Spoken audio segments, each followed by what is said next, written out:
evaporação. Lembra? A água do estado líquido, ela vai passar para o estado gasoso, né? Como é que isso pode acontecer na natureza? Beleza, nos rios, nos mares, né? Pela ação do ambiente, essa água sai do estado líquido e vai para o estado gasoso. Então, ó, oceano, a água vai para o estado gasoso, encontra temperaturas mais frias, então aí ela sai do estado gasoso e se condensa. E aí vai se formar as nuvens. Tudo bem até aí? Beleza. Só que aqui existem ventos que jogam essas nuvens, ó, aqui para o lado da região norte do país. Ventos chamados alísios, vê isso em geografia.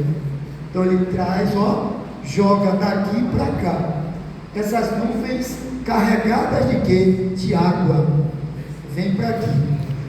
Quando essas nuvens chegam aqui, por questões de diferença de pressão, ela chega aqui, ó, e se precipita, cai na forma de água. E aí vai cair muita chuva aqui sobre a Amazônia. Está acompanhando? Beleza. Quando essa chuva cai aqui, ao mesmo tempo, essa floresta extremamente densa, as plantas transpiram. Então, e tem rios aqui também. Então essa água, ela também vai evaporar. Continua formando nuvens. Essas nuvens vêm aqui viajando e aqui encontra um paredão gigantesco chamado Cordilheiras dos Andes. E aí quando essas nuvens chegam aqui, elas batem e aí há uma precipitação também. Vai cair aqui muita água. Essa água que vai cair aqui, ela vai alimentar rios que vão formar as bacias aqui da Amazônia. Bem, uma parte dessas nuvens continuam viajando e fazendo com que a precipitação continue aqui, tá certo? E aí essas chuvas, elas vão trazer água para o sul e o sudeste e o centro-oeste do Brasil, e vai levar água também para a Argentina e Uruguai. Ramon, e o que é esses rios voadores? Quem prestou atenção aí, legal, ele começa aqui, ó, e vai viajando e passando por vários lugares. Rios voadores nada mais são do que nuvens carregadas de água que vão sendo transportadas, e em alguns momentos essas nuvens, elas vão sofrer precipitação, ou seja, essa água que estava condensada, ela vai cair na forma de gotícula. Deu para entender, pessoal? Sim. Ou não? Deu? Beleza. Está se falando disso direto, sobre rios voadores. Em relação a quê? Qual foi a primeira intervenção que eu falei? Que o homem está fazendo negativamente no ambiente, desmatando. Ora, se ele está desmatando, esse ciclo da água, ele vai sofrer alteração, porque está havendo desmatamento. Então essa precipitação diminui e esse volume de água vai diminuir, e a gente já está vendo isso. Secas na região sul, pouca chuva na região sudeste e pouca chuva na região centro-oeste. Por quê? Porque tem a ver com esse processo todo. Oi.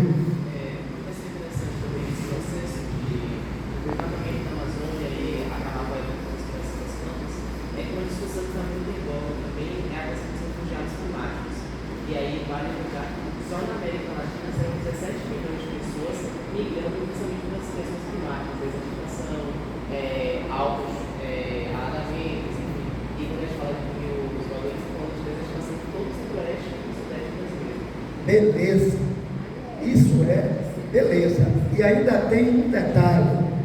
qual é o detalhe grande nisso aí, né? A falta de chuva nesses lugares, sudeste, sul, vai mexer em quê? Na questão da produção de alimento. Então, assim, a gente vem falando, por exemplo, o Brasil é um dos grandes produtores de alimento do mundo. Se eu tivesse tempo, eu ia discutir um pouquinho dessa história de produzir muito alimento e ser um país com muita gente com fome.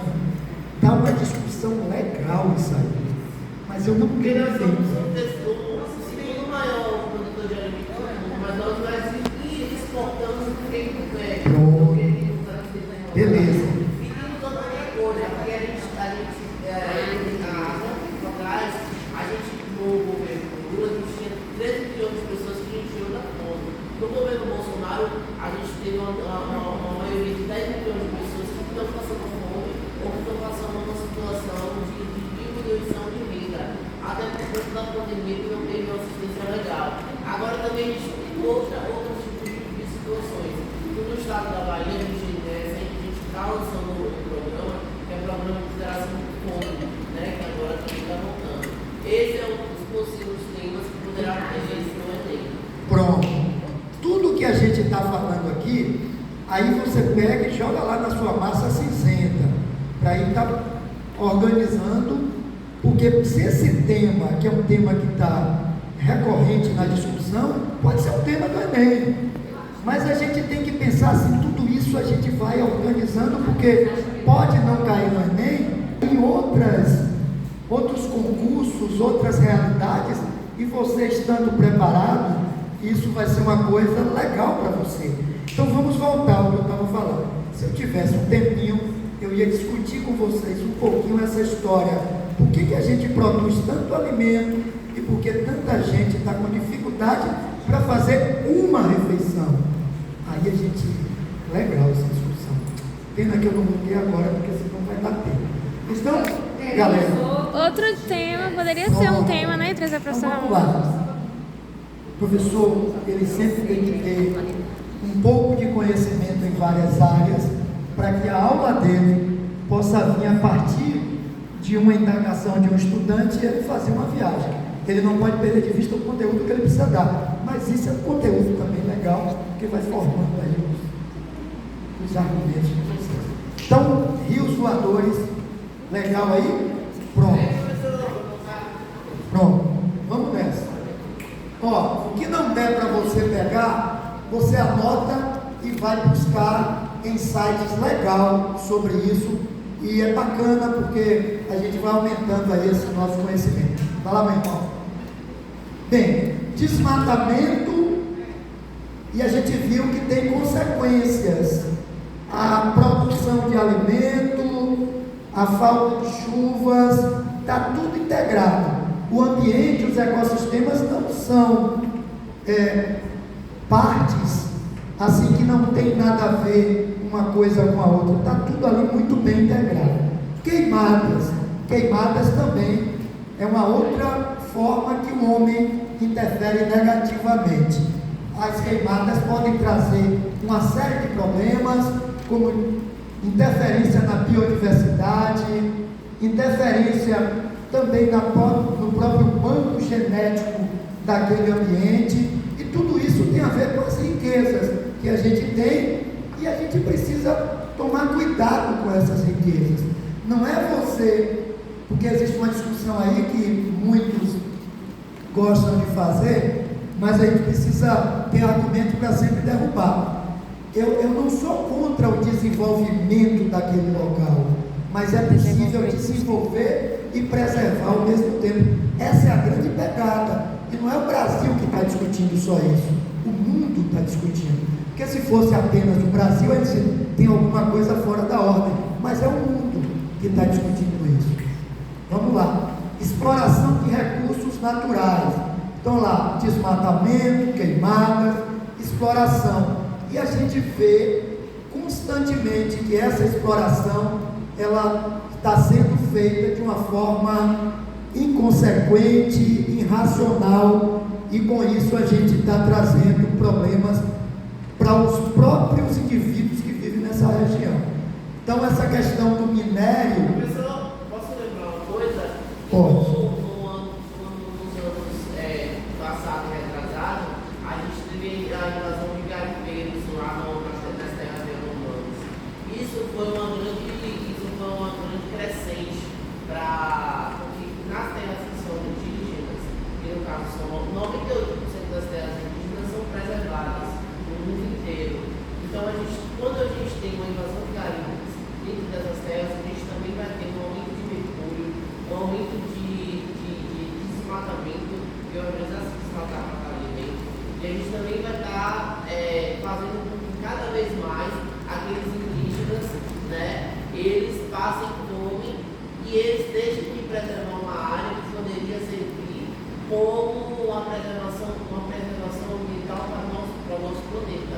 Porque quando os indígenas, que não se fala mais índio, que é incorreto, os indígenas eles têm uma preservação, eles têm uma cultura de preservar os meios naturais e preservar tudo aquilo que é natural. Beleza. Na verdade, o que a gente precisa aprender aí é o seguinte: determinados povos, eles estabelecem uma relação com essa chamada mãe natureza de uma forma diferente daqueles que exploram para um outro objetivo, né? Então, se você, por exemplo, discorda dessa relação de você tirar aquilo que você precisa de uma forma racional e respeitosa, mas existem outros que exploram de uma forma para acumular capital. É diferente aí. Aí você, qual é a visão? É eu anular essa forma que é dita amorosa, mas na verdade é respeitosa, para que eu possa explorar de uma forma que essa riqueza eu possa acumular e sem nenhum tipo de preservação, que é o que infelizmente acontece. E a gente teve, e eu não posso deixar de falar, a gente teve nos últimos 4 anos uma quebra nesse processo de fiscalização, de respeito das leis, para que essa exploração pudesse ser feita sem nenhum tipo de regra, né? E olha, não sou eu que estou dizendo, os dados mostram isso. É bom a gente sempre estar atento a isso. Bem, lançamento de resíduos no meio. Então lá, desmatamento, queimadas, exploração de recursos naturais, mas eu também libero algo no ambiente que naturalmente não é no ambiente. Então isso também acaba interferindo negativamente.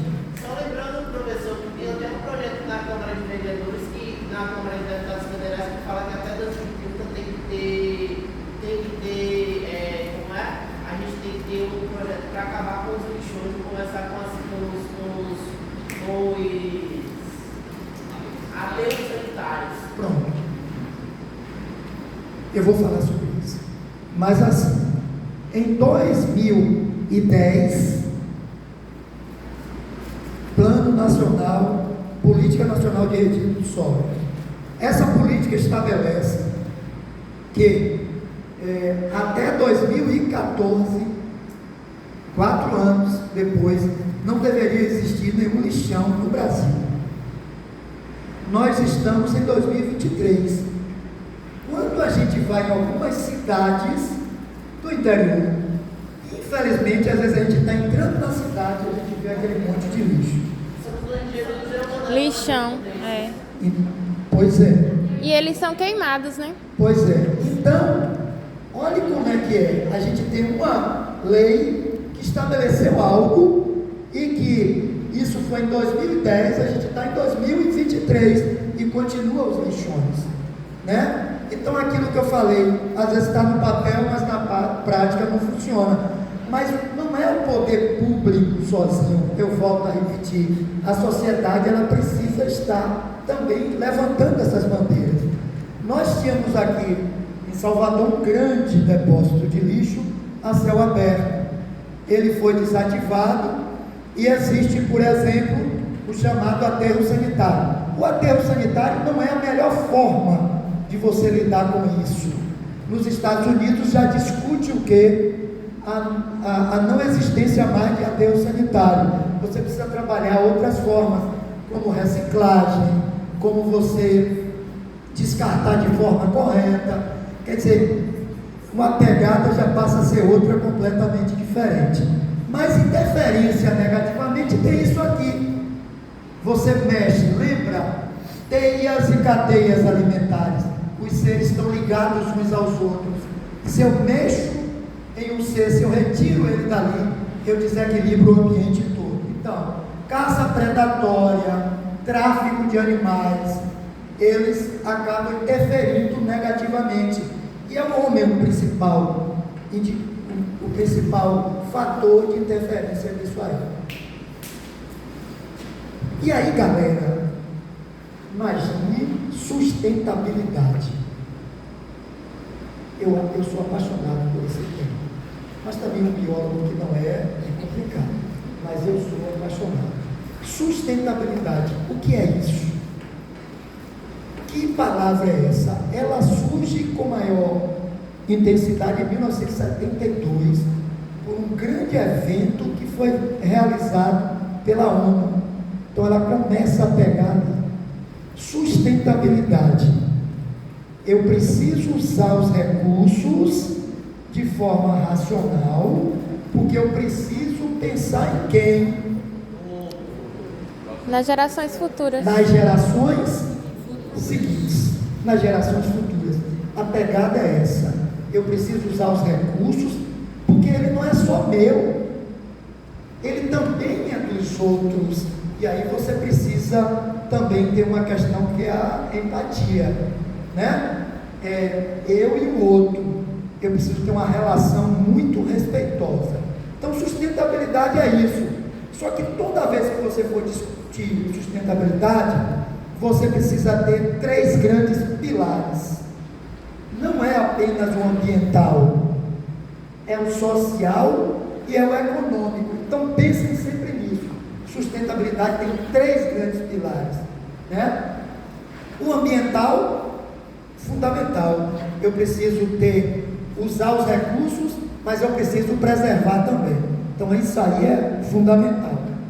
Social, porque o homem está no meio desse processo, então eu preciso também respeitar os indivíduos que estão naquele local onde eu estou explorando esses recursos. Lembra que eu falei lá atrás, o poder público e a sociedade, ela precisa estar de mãos dadas. Então, se um projeto, olha o que essa história de Boipeba, o projeto, ele precisa, ou alguém quer fazer, mas precisa ter uma discussão da viabilidade. Esse projeto vai trazer algum impacto? Então eu preciso estudar quais são os impactos, e aí eu preciso envolver o social, que pessoas moram ali, pessoas vão precisar desse recurso, mas a discussão é sempre aquela: eu vou fazer um grande resort e vai trazer avanços para quem, cara pálida? A discussão é essa, para a conta bancária de alguns, poucos, né? Sim. Então, tem uma discussão econômica? Tem. Vai trazer. Será que o projeto ele vai valorizar as pessoas e a cultura dessas pessoas? Elas produzem alguma coisa. Por isso que ao invés de eu estar produzindo, que nesse instante falou, o agronegócio do Brasil, e ainda bota uma propaganda para dizer é POC, é tudo uma zorra, não é tudo, porque ele não se pensa nas pessoas que estão no entorno, apenas na conta bancária. E é preciso discutir. Eu produzo bastante alimento e exporto, e aqui dentro está comendo o quê? Aí você precisa se contrapor, embora fazer uma produção que também seja para a gente subsidiar isso. E aí vem a agricultura sustentável. Agricultura sustentável para matar a fome desse povo. E o governo precisa entrar nisso. Aí vai o poder público. Eu fico empolgado. Mas vamos.